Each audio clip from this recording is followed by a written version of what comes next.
This week we're going to be looking at a set of 25 postcards.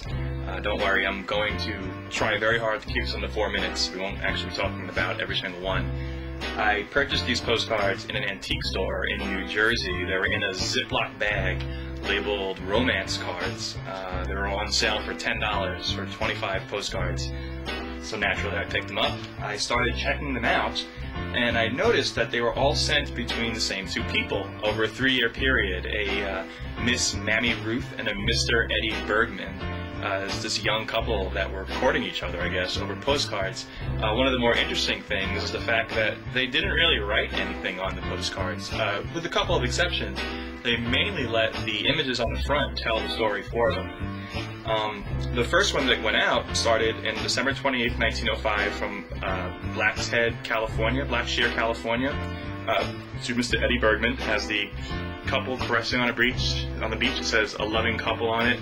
You know, a nice sort of romance card. It keeps going on. These two were sent to Mr. Eddie Bergman, and it's sort of on the same day, and it's sort of these sequential sort of cards. You know, cute little writing on the bottom.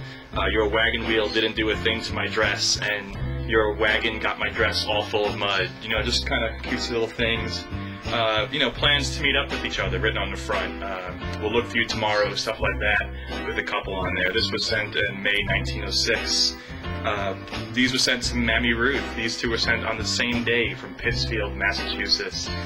The following day, from Lenox, Massachusetts, this one was sent to Mammy Ruth with a message on the back that says, "Here's health, more later, yours by the brickyard."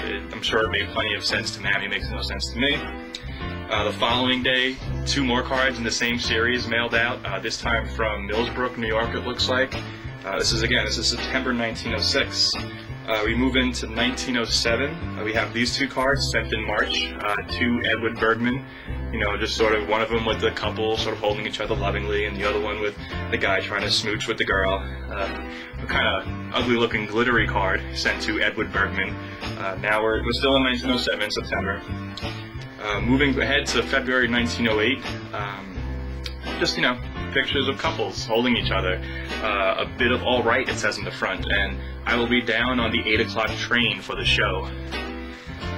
Also sent to Ed Bergman with the message on the back, "Come up tonight, it is fine out," from Mammy. This is March 1908. We have a May 1908 card. This one's kind of funny. This one was sent to Mammy. This one also sent to Mammy in 1908. This was the same postcard sent a couple of months ago to Eddie from Mammy. This one actually sent from Monterey, California, so Eddie must have been out there, saw this postcard, and, you know, just said, "Oh, this is the same what Mammy sent me." It's pretty funny. This is where the tone changes, and this is kind of where the story comes in, I guess. This one sent in late 1908 from Hudson Heights, New York, to Mammy Ruth. The front of it says, "Two's company, three's a crowd." Got that sort of nasty old lady looking over this couple making out. A little bit different than the other cards. The other ones are all couples holding each other and kissing and all this kind of stuff. And this one kind of, people aren't looking so happy. They're a little sadder. And it's important because a month later, Eddie sends these 3 postcards to Mammy. The first one saying, "Dear blank, don't expect me back for a fortnight. This is a ripping place. Yours blank. P.S. Don't worry." Second one saying, "Dear blank, it rained yesterday, but enjoyed myself all the same. Don't worry." The third one saying, "Dear blank, shall be home rather late. Have had a bad puncture. Don't worry." Looking at these cards and just the sort of tone, the pictures and what's being said, and if I was Mammy, I might be worrying a little bit. There's one more card that was sent from Mammy about a month later.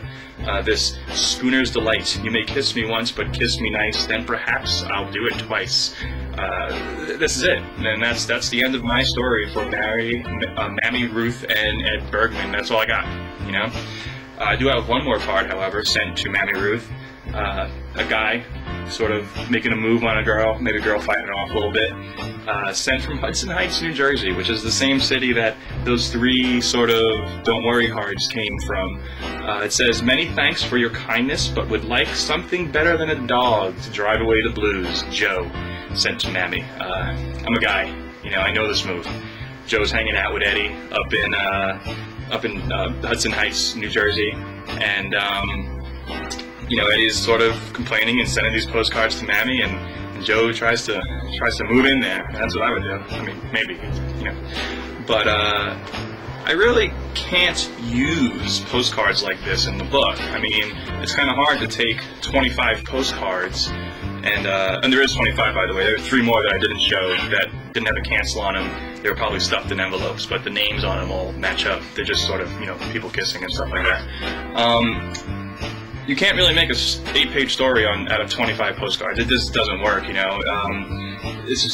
It's hard to do. Look at this. I mean, how do you show all these postcards on a 1-page setup, If I was to make a story based on these postcards, however, I would sort of do the classic Silver Age Superman Lois Lane relationship, where Superman and Lois Lane flirt with each other back and forth, and for some reason Superman decides that he can't be with Lois Lane, so he finds some way to push her away, and Lois Lane, in an attempt to make Superman jealous, does something kind of crazy, like she marries a gorilla or something like that. I would basically do that story, except with, Eddie Bergman and Mammy Ruth instead of Superman and Lois Lane. I'd probably keep the gorilla and name him Joe.